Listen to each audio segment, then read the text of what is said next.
இந்த நாளிலும் ஆண்டவருடைய சமூகத்துல என்னோட சவுண்ட் கரெக்டா இருக்கா? இன்னும் கொஞ்சம் கூட்டணுமா பின்னாடி?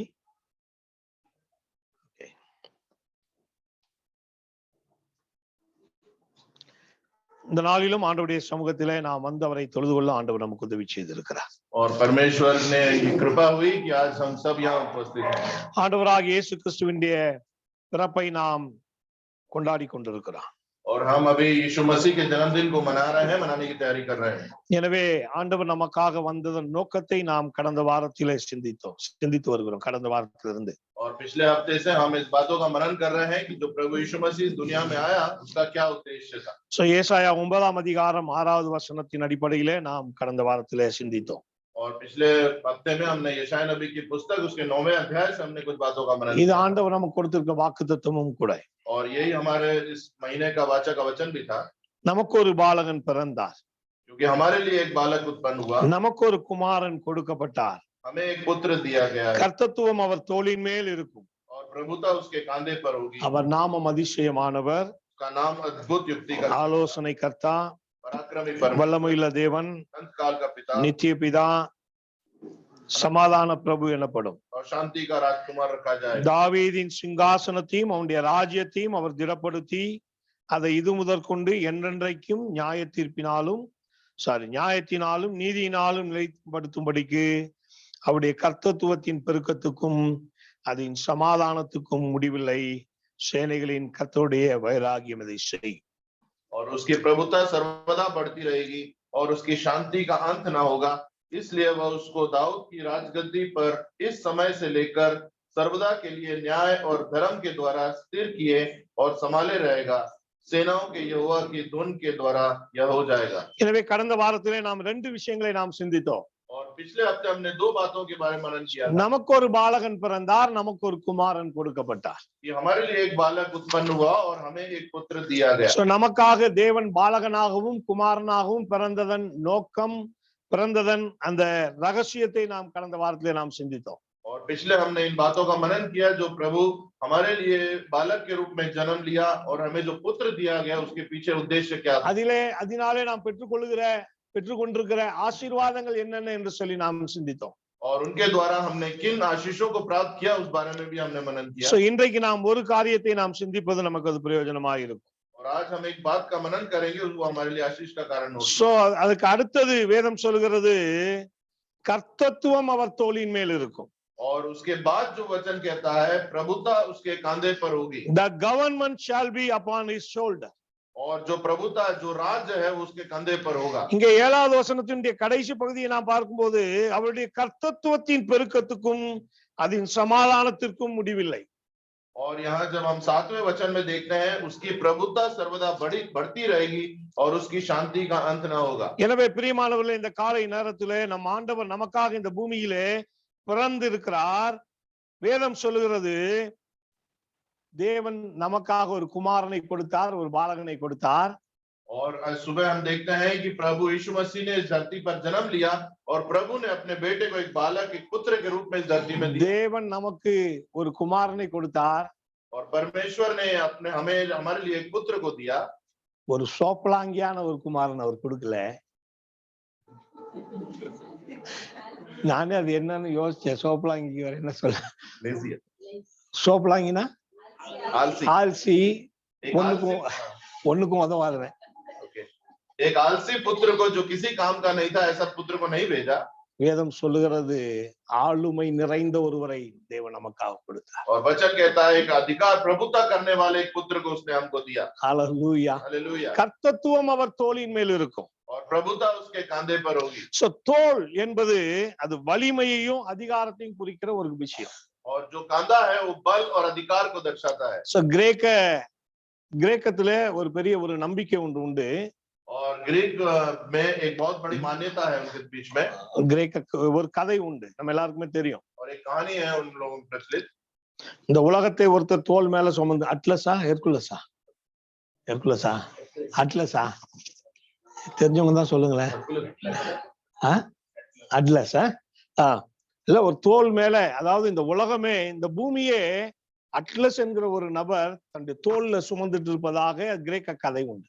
और ग्रीक में एक मान्यता है कि इस पूरी धरती को अपने कंधे पर एक एटलस नामक मनुष्य ने उठाकर रखा है। So, அது அவர்களுடைய புராணம் அல்லது அவர்களுடைய கதை.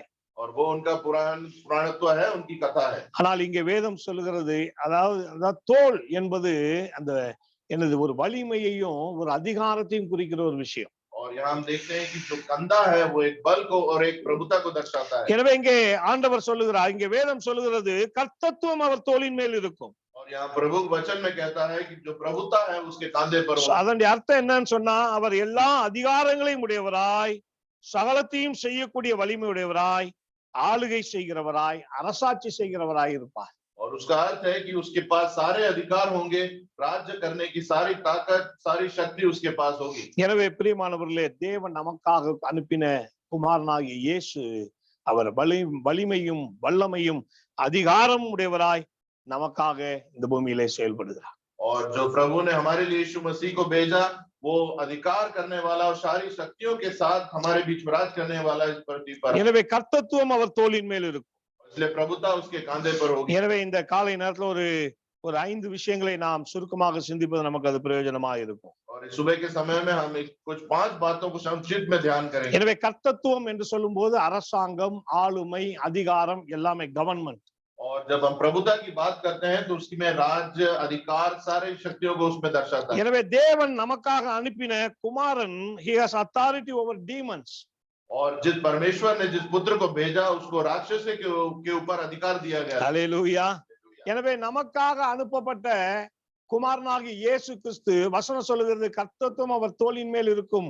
அப்படி என்று சொல்லும்போது அவர் பிசாசுகளின் மேல் அதிகாரம் உள்ளவராய் இந்த பூமிக்கு அவர் வந்தார். और जब वचन में कहता है कि प्रभुता उसके कांधे पर होगी, तो उसका अर्थ ये है कि उसको शैतानों के ऊपर, शैतानी ताकतों के ऊपर उसको अधिकार दिया गया है। சோ லூக்கா 4:41 நாம் வாசிக்கும் போது, और लूका रचित सुसमाचार उसका 4था अध्याय 41वें वचन में हम देखते हैं। லூக்கா 4:41, लूका 5:4 उसका 41, பிசாசுகளும் நீர் தேவனுடைய குமாரனாகிய கிறிஸ்து என்று சத்தமிட்டு அநேகரை விட்டு புறப்பட்டது.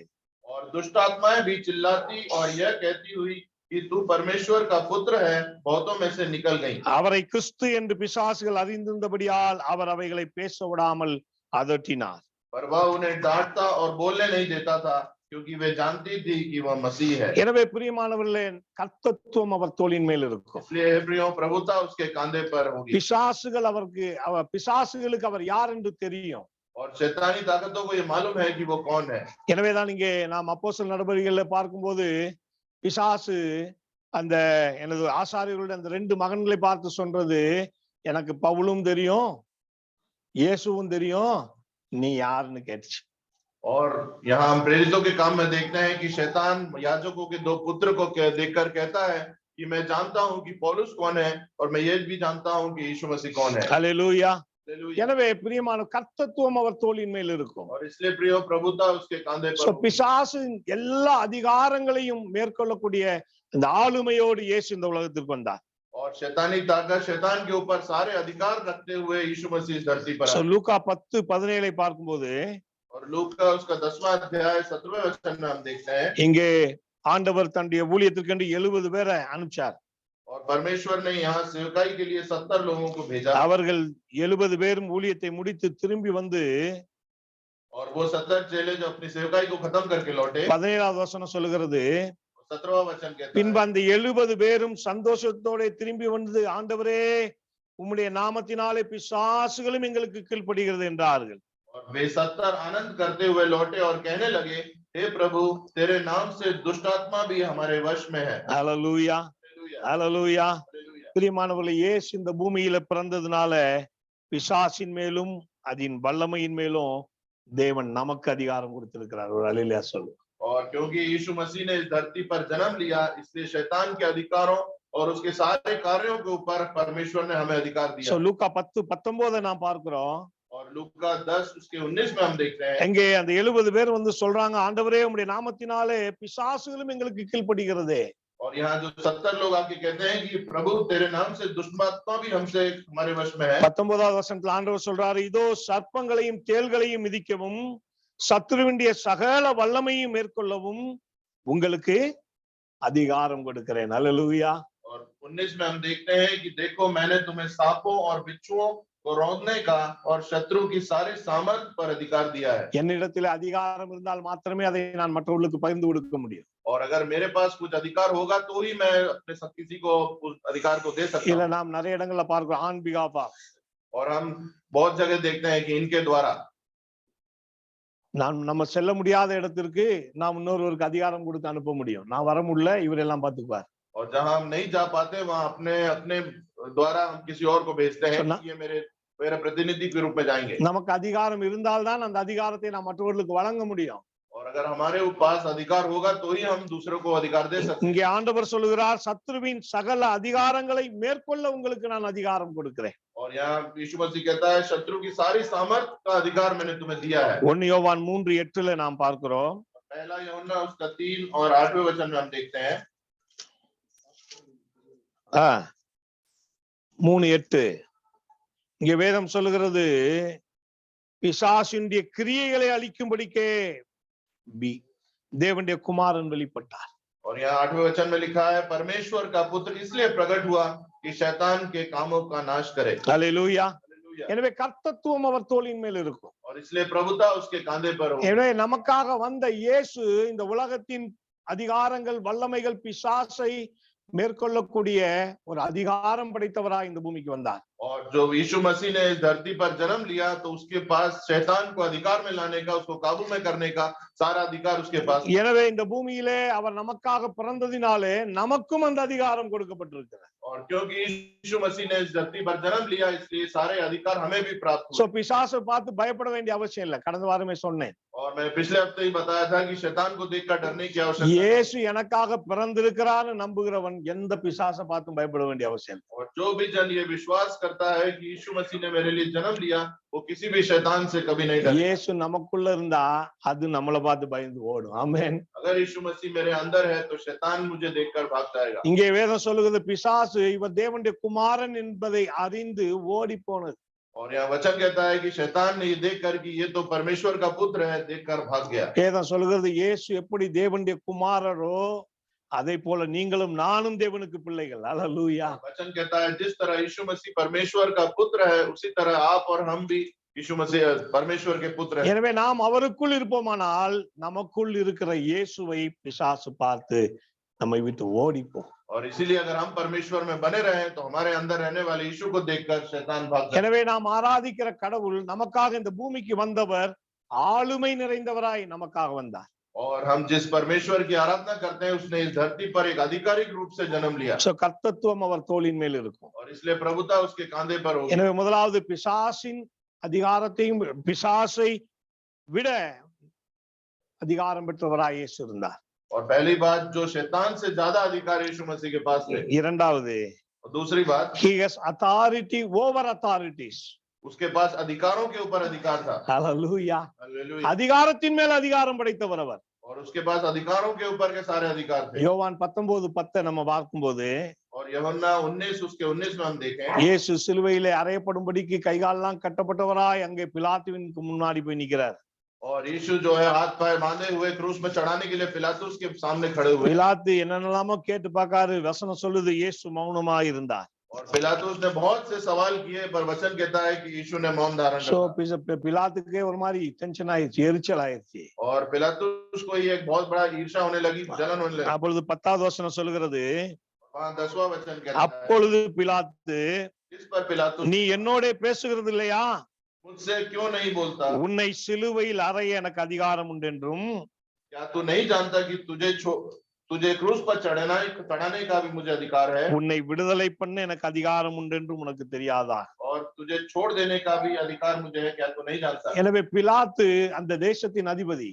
क्योंकि पिलातुस उस देश का अधिकारी था। எனவே அவர் யோசித்துக் கொண்டிருக்கிறார், நான் நினைச்சா இயேசுவை சிலுவையில் அறைய முடியும், நான் நினைச்சா இயேசுவை விடுதலை பண்ண முடியும். और इसलिए वो सोच रहा था कि अगर मैं चाहूं तो यीशु मसीह को क्रूस पे चढ़ा सकता हूं, अगर मैं चाहूं तो उसको छुटकारा भी दे सकता हूं। ஆனால் இயேசு சொல்லுகிறார் 11வது வசனத்துல, और परंतु यीशु ने 11वें वचन में उत्तर दिया, பரத்திலிருந்து உமக்கு கொடுக்கப்பட்டால் ஒழிய என் மேல் உனக்கு அதிகாரம் இல்லை. ஒரு அல்லேலூயா சொல்லுவோம். அல்லேலூயா.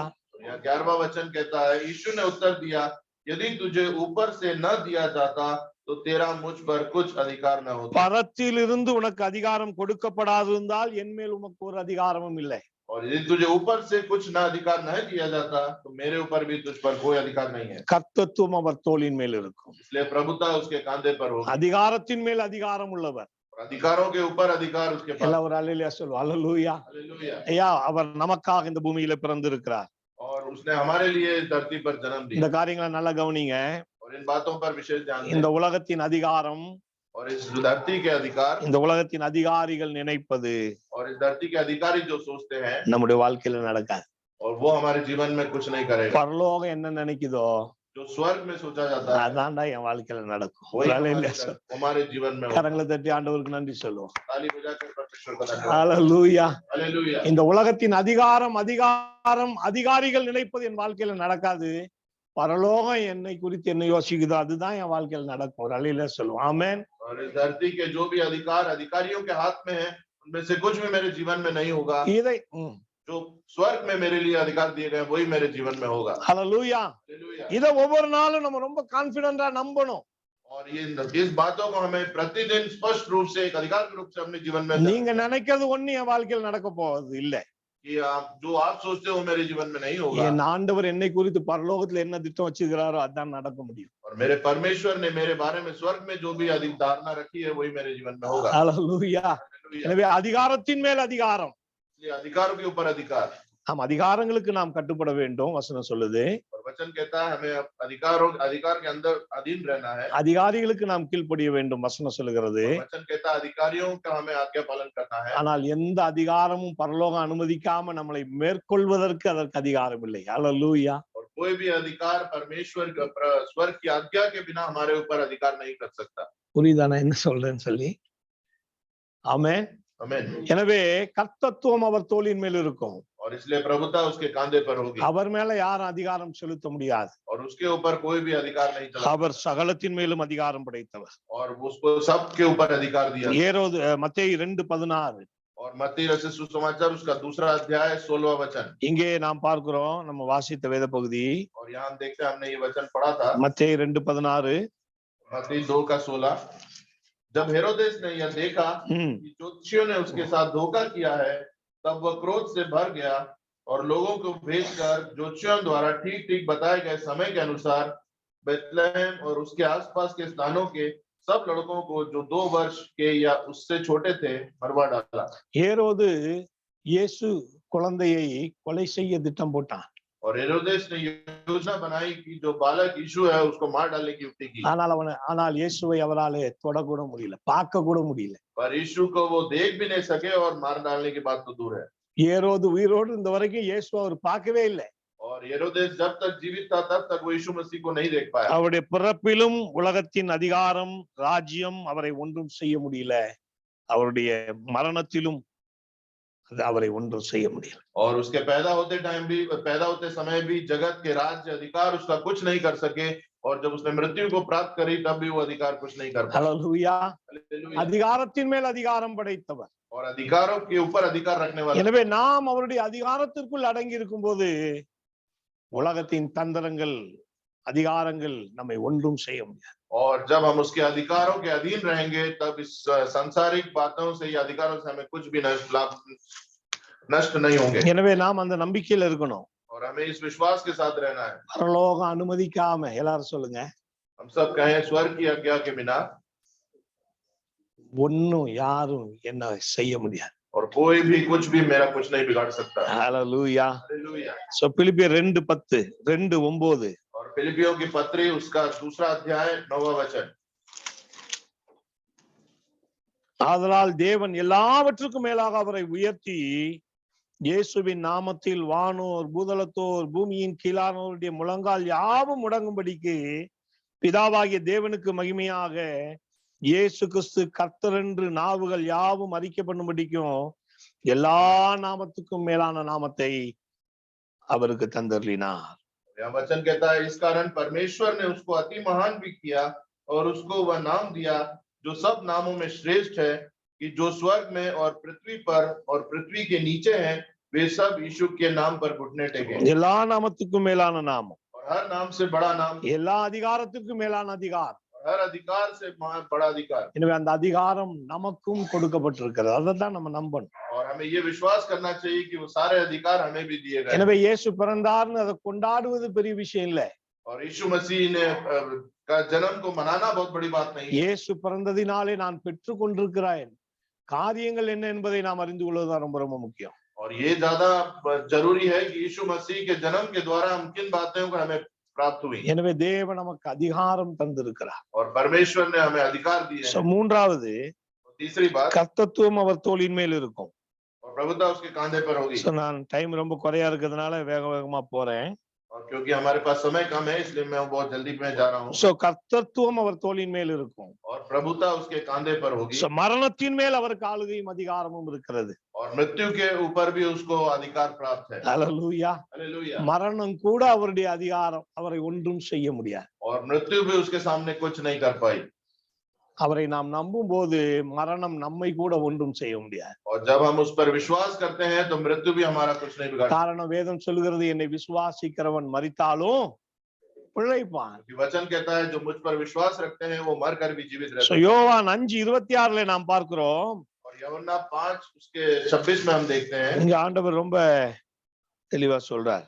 और यहाँ परमेश्वर ने स्पष्ट रूप से कहा है, ஏனெனில் பிதாவானவர் தம்மில் தாமே ஜீவனுடையவராய் இருக்கிறது போல குமாரனும் தம்மில் தாமே ஜீவனுடையவராய் இருக்கும்படி அருள் செய்கிறார். ஹல்லேலூயா. எப்படி பிதாவானவர் தன்னில் தானே ஜீவனோடு இருக்கிறாரோ அதே போல குமாரனானவரும் தம்மில் தானே ஜீவனோடு இருக்கிறார். அந்த அதிகாரத்தை பிதா குமாரனுக்கு கொடுத்திருக்கிறார் சொல்றார். और यह वचन कहता है क्योंकि जिस रीति से पिता अपने आप में जीवन रखता है उसी रीति से उसने पुत्र को भी यह अधिकार दिया है कि अपने आप में जीवन रखे। எப்படி அவர் அனாதியானவரோ குமாரனும் அனாதியானவர். और जैसा परमेश्वर अनादि काल का परमेश्वर है वैसा ही यीशु भी अनादि काल का ही। யோவான் 10:17-18 நாம் பார்க்கும்போது और यूहन्ना 10 उसके 17 और 18 पद में हम देखते हैं, நான் என் ஜீவன் மறுபடியும் அடைந்து கொள்ளும்படிக்கு அதை கொடுக்கிறபடியினால் பிதா என்னில் அன்பாய் இருக்கிறார். पिता इसलिए मुझसे प्रेम रखता है कि मैं अपना प्राण देता हूँ कि उसे फिर ले लूं। ஒருவனும் அதை என்னிடத்திலிருந்து எடுத்துக்கொள்ள மாட்டான். कोई उसे मुझसे छीनता நானே அதை கொடுக்கிறேன். परन मैं उसे आप ही அதை கொடுக்கவும் எனக்கு அதிகாரம் உண்டு, அதை மறுபடியும் எடுத்துக்கொள்ளவும் எனக்கு அதிகாரம் உண்டு. मुझे उसके देने का भी अधिकार है और उसे फिर ले लेने का भी अधिकार है। ஹல்லேலூயா. हालेलुया। ஆண்டவர் நினைச்சு அதாவது சிலுவை மரணம் சொல்லுகிறது அவர் நேரம் வந்தது என்பதை அறிந்து தன்னுடைய ஜீவனை ஒப்பு கொடுத்தார். और क्रूस की मृत्यु ये बताती है कि जब उसे पता चला कि उसका समय आ गया तब उसने अपने प्राणों को त्याग। எனவே என் ஜீவனை கொடுப்பதற்கு எனக்கு அதிகாரம் இருக்குது. और मुझे अपना जीवन को त्यागने का अधिकार है। இந்த உலகத்திலேயே தன்னுடைய மரணம் எப்பொழுது நடக்கணும்னு தீர்மானித்த ஒரே நபர் இயேசு மட்டும்தான். और इस धरती पर यीशु ही एकमात्र मनुष्य है जिनको पता था कि उनकी मृत्यु कब होनी है। இந்த உலகத்துல வேற யாருமே நம்முடைய மரணத்தின் அந்த நிமிஷத்தை நொடிய கணிக்கவே முடியாது. और इस धरती पर ऐसा कोई नहीं है कि जो ये बता सके कि उसकी मृत्यु किस क्षण होनी है। எனவே இயேசு மாத்திரமே ரைட் இதான் நேரம் அப்படின்னு உடனே பிதாவே நாவியை ஒப்பு கொடுக்கிறேன்னு ஒப்பு கொடுத்தார். और यीशु मसीह ने ही जब उन्हें जाना कि उसकी मृत्यु का समय आ गया है तो उसने कहा कि हे पिता मैं अपनी आत्मा तुझे सौंपता हूं कहकर प्राण त्याग दिए। மூன்றாம் நாளிலே அதை மீண்டும் அவர் பெற்றுக்கொண்டார். और तीसरे दिन उसने अपने जीवन को फिर प्राप्त किया। எனவே மரணம் கூட அவருடைய அதிகாரத்துக்கு உட்பட்டதுதான். और मृत्यु के भी उसके अधिकार के अधीन है। யோவான் 11ஆம் அதிகாரத்துல நாம் பார்க்கிறோம். और यूहन्ना 11 अध्याय में हम देखते हैं 42-44 और 42 से 44 तक, நீ எப்பொழுதும் எனக்கு செவி கொடுக்கிறீர் என்றே நான் அறிந்திருக்கிறேன். ஆனாலும் நீர் என்னை அனுப்பினதை சூழ்ந்து நிற்கும் ஜனங்கள் விசுவாசிக்கும்படியாக அவர்கள் நிமித்தம் இதை சொன்னேன் என்றார். இவைகளை சொன்ன பின்பு லாசருவே வெளியே வா என்று உரத்த சத்தமாய் கூப்பிட்டார். அடுத்த வசனம். அப்பொழுது மரித்தவன் வெளியே வந்தான். போதும். அப்பொழுது மரித்தவன் வெளியே வந்தான். और यहाँ वचन 42 से हम देखते हैं, मैं கடைசி இந்த 44 முதல் பகுதி 44 के पहले में दिया गया है, जो मर गया था वह कफन से हाथ पांव बांधे हुए निकल आया। हालेलुया। हालेलुया। மரணத்தின் மேல் அவருக்கு ஆளுகையும் அதிகாரம் உண்டு. और मृत्यु के ऊपर उसको अधिकार दिया गया है। இன்னைக்கு கூட நிறைய இடங்கள்ல நம்ம ஆப்பிரிக்கா தேசங்கள் எல்லாம் பார்க்கும்போது நிறைய வீடியோஸ் நம்ம பார்க்கிறோம். மரித்து 2-3 நாள் ஆன மக்களை வைத்து அவர்களுக்காக ஜெபிக்கும் போது அவர்கள் உயிரோடு எழும்புகிறார்.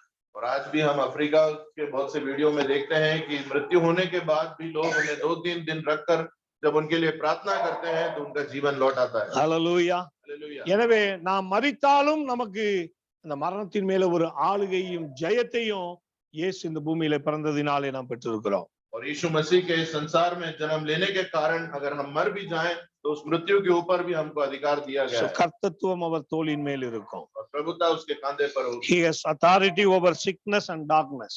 और उसके पास अंधकार और मृत्यु के ऊपर जय प्राप्त करने का अधिकार है। இல்ல வியாதியின் மேல் அவருக்கு அதிகாரம் இருக்கிறது. बीमारियों के ऊपर उसके ऊपर अधिकार दिया है அவருடைய தழும்புகளால் நாம் சுகமாகி இருக்கிறோம். और उसके कोड़े खाने के कारण हम चंगे हुए। ஒரு வார்த்தை சொன்னால் போதும் என் வேலைக்காரன் சுத்தமாவான் என்று சொல்லி அவர் சொல்லுகிறார். और यहाँ कहा गया है कि आप एक वाक्य बोल दीजिए मेरा चेला स्वस्थ हो जाएगा। எனவே பிரியமானவர்களே கர்த்தத்துவம் அவர் தோளின் மேல் இருக்கிறது. வியாதியின் மேல அவருக்கு ஒரு அதிகாரம் உண்டு. क्योंकि प्रभुता उसके कांधे पर है इसलिए उसको सारी बीमारियों के ऊपर भी अधिकार दिया है। அவரால குணமாக்க முடியாத வியாதி என்று ஒண்ணுமே இல்லை. और उसके द्वारा चंगाई प्राप्त न हो ऐसी कोई बीमारी नहीं है அவர் சித்தம் வைக்கணும், அது ஒண்ணுதான் ரெக்குயர்மெண்ட். और उसकी इच्छा होनी चाहिए, बस ये जरूरी है। அவர் சித்தம் வைத்தால் தீராத வியாதிகளையும் அவரால் தீர்க்க முடியும். और अगर उसकी इच्छा हुई तो कोई भी ऐसी बीमारी नहीं है जो ठीक नहीं हो सकती। எனவே நம்முடைய வாழ்க்கையில வியாதி நம்மை மேற்கொள்ள கூடாது. और हमारे जीवन में हमारे ऊपर बीमारी प्रभुता नहीं करनी चाहिए காரணம் நமக்காய் பிறந்தவர் வியாதியின் மேலும் அதிகாரம் கொண்டவர். क्योंकि हमारे लिए जिसने जन्म लिया उसको बीमारी के ऊपर भी अधिकार दिया எனவே அவராலே நம்மை சுகமாக்க முடியும். और वो उसके द्वारा हम चंगाई प्राप्त कर सकते हैं। எனவே அவரை விசுவாசிக்கிற நாம் ஒவ்வொரு நாள் அதை நாம் அறிக்கை செய்ய வேண்டும். और जब हम उस पर विश्वास करते हैं तो हमें प्रतिदिन उसके बारे में என் ஆண்டவர் மேல் கர்த்தத்துவம் இருக்கிறது, कि हमारे परमेश्वर के ऊपर प्रभुता है, என் ஆண்டவர் மேல் ஆளுகையும் அதிகாரமும் இருக்கிறது. कि मुझे परमेश्वर का अधिकार दिया गया है அவர் என் வியாதியின் மேல் அதிகாரம் கொள்ள முடியும். और वो मेरी बीमारी के ऊपर भी अधिकार रखता है। ஹalleluya. हालेलुया। கடைசியா आखिरी बात he has authority over coming kingdom. और उसको आने वाले राज्य के ऊपर भी अधिकार दिया गया है வரப்போகிற ராஜ்யத்தின் ஆளுகையும் அதிகாரமும் அவர் தோளின் மேல் வைக்கப்பட்டிருக்கிறது. और उसके कंधे पर एक प्रभुता दी गई है कि आने वाला राज्य भी उसके अधिकार में है। ஹalleluya. हालेलुया। ஹalleluya. हालेलुया। தானியேல் 7 அதிகாரம் दानियेल की पुस्तक उसका 7वां अध्याय 13வது 14வது வசனம், उसका 13 और 13-14. தரிசனங்களிலே நான் பார்த்து கொண்டிருக்கையில் இதோ மனுஷகுமாரனுடைய சாயலான ஒருவர் வானத்து மேகங்களுடனே வந்தார். அவர் நீண்ட ஆயுசுள்ளவர். அவர் நீண்ட ஆயுசுள்ளவரிடம் மட்டும் வந்து அவர் சமீபத்தில் கொண்டு வரப்பட்டார். சகல ஜனங்களும் ஜாதியாரும் பாசைக்காரரும் அவரையே சேவிக்கும்படிக்கு அவருக்கு கர்த்தத்துவமும் மகிமையும் ராஜரீகமும் கொடுக்கப்பட்டது. அவருடைய கர்த்தத்துவம் நீங்காத நித்திய கர்த்தத்துவமும் அவருடைய ராஜ்யம் அழியாததுமாயிருக்கும். और यहाँ हम 7वें अध्याय के 13वें और 14वें वचन में देखते हैं, मैंने रात में स्वप्न में देखा कि देखो मनुष्य के संतान सा कोई आकाश के बादलों समेत आ रहा था और वह उस अति प्राचीन के पास पहुंचा और उसको वे उसके समीप लाए। तब उसको ऐसी प्रभुता महिमा और राज्य दिया गया कि देश देश और जाति जाति के लोग और भिन्न भिन्न भाषा बोलने वाले सब उसके अधीन हो। उसकी प्रभुता सदा तक अटल और उसका राज्य अविनाशी ठहरा। 1000 வருட அரசாட்சியை குறித்து சொல்லப்பட்ட தீர்க்கதரிசன வசனம். और यहाँ 1000 साल के राज्य के बारे में दिया गया भविष्यवाणी वचन। எனவே பிரியமானவர்களே, அவர் இந்த பூமிக்குரிய வாழ்க்கைக்கு மாத்திரமல்ல, வரப்போகிற ராஜ்யத்தின் கர்த்தத்துவமும் அவருடைய தோளின் மேல் இருக்கிறது. और इसलिए प्रियो उसको इस धरती का अधिकार ही नहीं, आने वाले नए राज्य का अधिकार भी उसके कंधे पर है। இங்கே வசனம் சொல்லுகிறது 1 கொரிந்தியர் 15 அதிகாரத்துல और यहाँ पहला कुरिन्थियों उसके 15वें अध्याय में हम देखते हैं 24 இருந்து 24वें वचन से, அதன் பின்பு முடிவு உண்டாகும் इसके बाद अंत होगा। அப்பொழுது அவர் சகல துரைத்தனத்தையும் சகல அதிகாரத்தையும் வல்லமையும் பரிகரித்து தேவனும் பிதாவுமாய் இருக்கிறவருக்கு ராஜ்யத்தை ஒப்பு கொடுப்பார். उस समय वह सारी प्रधानता और सारा अधिकार और सामर्थ का अंत करके राज्य को परमेश्वर पिता के हाथ में सौंप देगा। வெளிப்படுத்தல் 11:15 பார்க்கிறோம். और प्रकाशित वाक्य उसका 11 और 15 में हम देखते हैं,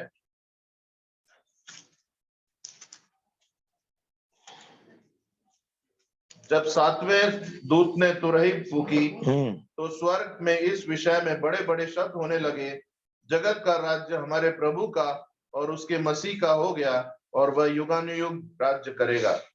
இங்கே வேதம் சொல்லுகிறது 7ஆம் தூதன் எக்காலம் ஊதினான், அப்பொழுது உலகத்தின் ராஜ்யங்கள் நம்முடைய கர்த்தருக்கும் அவருடைய கிறிஸ்துவுக்கும் உரிய ராஜ்யங்களாயின. அவர் சதா காலங்களிலும் ராஜ்யபாரம் பண்ணுவார் என்னும் கம்பீர சத்தம் வானத்தில் உண்டாயின. அல்லேலூயா. எனவே ஆண்டவர் நமக்காக இந்த பூமியிலே குமாரனாய் பிறந்தது இந்த பூமியின் வாழ்க்கையிலே நம்மோடு கூட இருந்து நம்மை வழி நடத்த மாத்திரமல்ல, வரப்போகிற அந்த ராஜ்யத்திலே நாமும் ஆளுகை செய்யும்படிக்கு பங்குள்ளவர்களாய் மாற்ற கர்த்தத்துவம் அவர் தோளின் மேல் வைக்கப்பட்டிருக்கிறார். और यीशु मसीह ने जो इस धरती पर जन्म लिया, वो सिर्फ इस धरती पर रहकर हमारे साथ हमारा राह दिखाने के लिए नहीं, परंतु आने वाले अनंत राज्य में का अधिकारी बनाने के लिए हमें दायित्व सौंपने के लिए भी था. எனவே இந்த பூமியிலே மாத்திரமல்ல, வரப்போகிற ராஜ்யத்திலும் நம்மை ஆளுகை செய்யும் ராஜாவாய் இருக்க இயேசு இந்த உலகத்திலே பிறந்தார். और यीशु मसीह इस धरती पर आए कि सिर्फ इस धरती के जीवन के लिए नहीं, परंतु अनंत राज्य के जीवन का भी अधिकारी हमें बनाने के लिए. நாம் ஜெபம் செய்வோம். आइए हम प्रार्थना करें, நம்மை ஆண்டவருடைய கரத்தில் ஒப்பு கொடுப்போம். अपने आप को परमेश्वर के हाथ में सौंपे. நமக்கு ஒரு பாலகன் பிறந்தார், हमारे लिए एक बालक उत्पन्न हुआ நமக்கு ஒரு குமாரன் கொடுக்கப்பட்டார். और हमें एक पुत्र दिया गया கர்த்தத்துவம் அவர் தோளின் மேல் இருக்கும். और प्रभुता उसके कांधे पर हो. தேவன் தன்னுடைய குமாரனை எல்லா அதிகாரம் வல்லமையோடு இந்த பூமிக்கு அனுப்பினார். और परमेश्वर ने अपने पुत्र को सारे अधिकार देकर इस धरती पर भेजा. வரப்போகிற புதிய ராஜ்யத்தின் ஆளுகை அவருடைய கரத்திலே ஒப்பு கொடுக்கப்பட்டிருக்கிறார். और आने वाले नए राज्य का अधिकार भी उसके हाथ में देकर भेजा. எனவே பிசாசின் மேல் அவருக்கு அதிகாரம் உண்டு. और इसलिए शैतान के ऊपर उसको अधिकार दिया गया है. அதிகாரங்களின் மேல் அவருக்கு அதிகாரம் உண்டு. और सारे अधिकारों के ऊपर उसको अधिकार दिया गया है. மரணத்தின் மேல் அவருக்கு அதிகாரம் உண்டு. और मृत्यु के ऊपर भी उसको अधिकार दिया गया है. வியாதிகளின் மேலும் अंधकारத்தின் மேலும் அவருக்கு அதிகாரம் உண்டு. और सारी बीमारियों सारे अंधकार के ऊपर उसको अधिकार दिया गया. வரப்போகிற ராஜ்யத்தின் ஆளுகையும் அதிகாரமும் அவரிடத்திலே இருக்கு. और आने वाले अनंत राज्य के ऊपर भी उसको अधिकार दिया गया. எனவே கர்த்தத்துவம் அவர் தோளின் மேல் இருக்கிறது. और इसलिए प्रभुता उसके कांधे पर होगी. அவரை நாம் ஏற்றுக்கொள்ளும் போது அந்த அதிகாரத்திற்கு நாமும் பங்குள்ளவர்களாய் இருக்கிறோம். और जब हम उसको ग्रहण करेंगे तो सारे अधिकार के हम भी भागी. இந்த உலகத்தின் அதிகாரம் நினைப்பது நம்மிலே நடக்காது. और जब इस धरती के अधिकार हमारे ऊपर भले न चले, காரணம் இந்த அதிகாரத்தின் மேல் என் ஆண்டவர் அதிகாரம் பெற்றிருக்கிறார். क्योंकि सारे अधिकारों के ऊपर हमारा परमेश्वर का अधिकार. எனவே நம்முடைய வாழ்க்கையில ஒரு விசுவாசம் என்னும் பரலோகம் நினைப்பதுதான் என் வாழ்க்கையில நடக்கும். और हमारे जीवन में एक विश्वास होना चाहिए कि जो स्वर्ग में कहा गया है वही मेरे जीवन. அவர் என் மன விருப்பத்தின்படி எனக்கு தந்தருளிய ஆலோசனைகளை அவர் நிறைவேற்றுகிறார். और वो मेरे मन की इच्छा के अनुसार मुझे चलाकर मेरी सारी इच्छाओं को पूरी करेगा. எனவே நம்முடைய வாழ்க்கை ஆண்டவருடைய கரத்தில் ஒப்பு கொடுப்போம். इसलिए हम अपना जीवन प्रभु के हाथों में. இயேசு பிறந்த நோக்கத்தை நாம் நன்கு அறிந்து கொள்வோம். और यीशु मसीह के जन्म के बारे में जो उद्देश्य है वो हमें स्पष्ट रूप से मालूम होना चाहिए. ஒன்றும் செய்ய முடியாதவர் நமக்காக இந்த பூமியில பிறக்கலை. और कुछ भी करने लायक ना करने लायक मनुष्य हमारे लिए जन्म नहीं लिया. நமக்காக யாவற்றையும் செய்து முடிக்கக்கூடியவர் நமக்காக இந்த பூமியில பிறந்தார். हमारे लिए सब कुछ करने वाला परमेश्वर ने यीशु के रूप में जन्म. அதற்கான அதிகாரத்தையும் ஆளுகையும் கொடுத்துதான் தேவன் தன்னுடைய குமாரனை இந்த பூமிக்கு அனுப்பினார். और उसके अधिकार और प्रभुता को देकर ही परमेश्वर ने यीशु को जन्म. எனவே அவர் மேல நம்முடைய முழுமையான நம்பிக்கையை நாம் வைக்க வேண்டும். और इसलिए हमें उसके ऊपर अपने पूर्ण विश्वास उसके ऊपर रखना चाहिए. நம்ம ஆண்டவருடைய கரத்துல போடுவோம். अपने आप को परमेश्वर के हाथ में. எழுந்து நிற்போம். हम सब खड़े हो जाएं. பரிசுத்தமுள்ள ஆண்டவரே, நாங்கள் உம்மை நன்றியோடு துதிக்கிறோம். और पवित्र परमेश्वर हम आपको धन्यवाद. ஆசீர்வதிக்கப்பட்ட இந்த நாளுக்காக நன்றி ஆண்டவரே. आशीष भरे दिन के लिए आपको धन्यवाद देते हैं. எங்களுக்காக நீர் இந்த பூமியிலே பிறந்த நோக்கத்தை நாங்கள் சிந்தித்துக் கொண்டிருக்கிறோம். और हम ये बातों का मनन कर रहे हैं कि आपने इस धरती पर जो जन्म लिया उसके पीछे क्या उद्देश्य. எங்களுக்காக எங்கள் தேவனால் கொடுக்கப்பட்ட குமாரனாகிய நீர் ஆளுகையும் வல்லமையும் உள்ளவராய் எங்களுக்காக இந்த பூமியிலே பிறந்தீர். और परमेश्वर के द्वारा हमें दिया गया यीशु मसीह जो है वो अधिकार और महिमा से भरपूर है. ஆண்டவரே, இந்த பூமியின் அதிகாரங்களுக்கு மேலான அதிகாரம் படைத்தவர் நீர். और इस धरती के अधिकारों के ऊपर के सारे अधिकार भी आपको दिए गए. நீர் சொல்ல ஆகும், நீர் கட்டளையிட நிற்கும். और आप कहेंगे वो हो जाएगा, आप तो आज्ञा देंगे वो अटल रहेगी. வானத்திலும் பூமியிலும் சகல அதிகாரம் எனக்கு கொடுக்கப்பட்டிருக்கிறது என்று சொன்னீர் ஆண்டவரே. और आपने कहा है कि आकाश और पृथ्वी के सारे अधिकार मुझे दिए गए. அந்த அதிகாரமும் வல்லமையும் உள்ளவரை நாங்கள் ஆராதித்துக் கொண்டிருக்கிறோம். और उस अधिकार और महिमायुक्त परमेश्वर की उपासना. ஆண்டவரே, அதை நாங்கள் ஒவ்வொரு நாளும் உணர்ந்து கொள்ள நீர் எங்களுக்கு உதவி செய்யும். और हम प्रतिदिन इन बातों को अपने मन में जाने ऐसा हमें. எங்களுக்காக ஒன்றும் செய்ய முடியாதவரை நாங்கள் தொழுது கொள்ளவில்லை.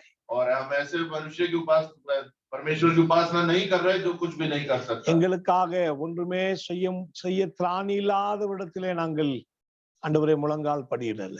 और हम ऐसे परमेश्वर के सामने घुटने नहीं टेक रहे जो कुछ भी करने में असमर्थ है।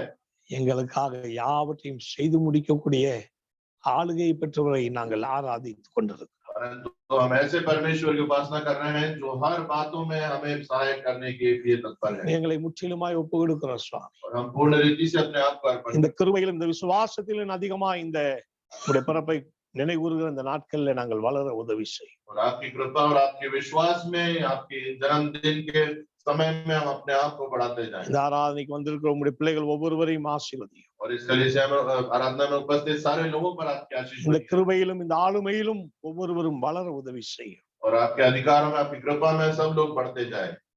இந்த வாரம் முழுவதையும் நீர் எங்களுக்கு ஆசீர்வதித்தார். और इस पूरे हफ्ते आपकी कृपा हम पर बनी रहे। இந்த ஆராதனைக்கு நடக்கிற ஆண்டவரே விளையாட்டு நிகழ்ச்சிகளும் உடைய கரமிருந்து எங்களை ஆசீர்வதிக்கட்டும். और इस आराधना के बाद जो मनोरंजन खेल हम खेलेंगे उस पर भी आपकी आशीष बनी रहे। துதி கன மகிமை யாவையும் உமக்கே செலுத்துகிறோம். महिमा आराधना तो आपको देते हैं। இயேசுவின் நாமத்தில் ஜெபிக்கிறோம் நல்ல பிதாவே. यीशु मसीह के नाम से मांगते हैं। ஆமென். आमीन। கர்த்தருடைய ஆசீர்வாதத்தை பெற்றுக் கொள்வோம். நம்முடைய ஆண்டவராகிய இயேசு கிறிஸ்துவின் கிருபையும் பிதாவாகிய தேவனுடைய அன்பும் பரிசுத்த ஆவியானவருடைய ஐக்கியமும் வழிநடத்தலும் சமாதானமும் என்றும் என்றும் சதா நாட்களிலும் இந்த ஆராதனையில பங்கெடுத்திருக்கிற ஒவ்வொருவரோடும் தங்கியிருப்பதாக. ஆமேன். ஈசிஐ திருச்சபையாக நற்செய்தி நல்கிடவு முற்பிதாக்கள் சத்தியத்தில் என்றுமே நிலைத்திடவு தேவ ஆசீர்வாதத்தோடு ஆடியாரை அனுப்பு. ஆமென். என் ஆத்மாவே கர்த்தரை ஸ்தோத்திரி, என் முழுமையோட பரிசுத்த நாமத்தை ஸ்தோத்திரி. என் ஆத்மாவே கர்த்தரை ஸ்தோத்திரி, அவர் செய்த சகல உபகாரங்களையும் மறவாதே. ஆமென். அல்லேலூயா, हालेलुया। அல்லேலூயா. எல்லாருக்கும் ஸ்தோத்திரம். கர்த்தர் தாமே ஒவ்வொருவரையும் தொடர்ந்து நடத்தி ஆசீர்வதிப்பாராக. ஆமென். பிரியமானவர்களே, இந்த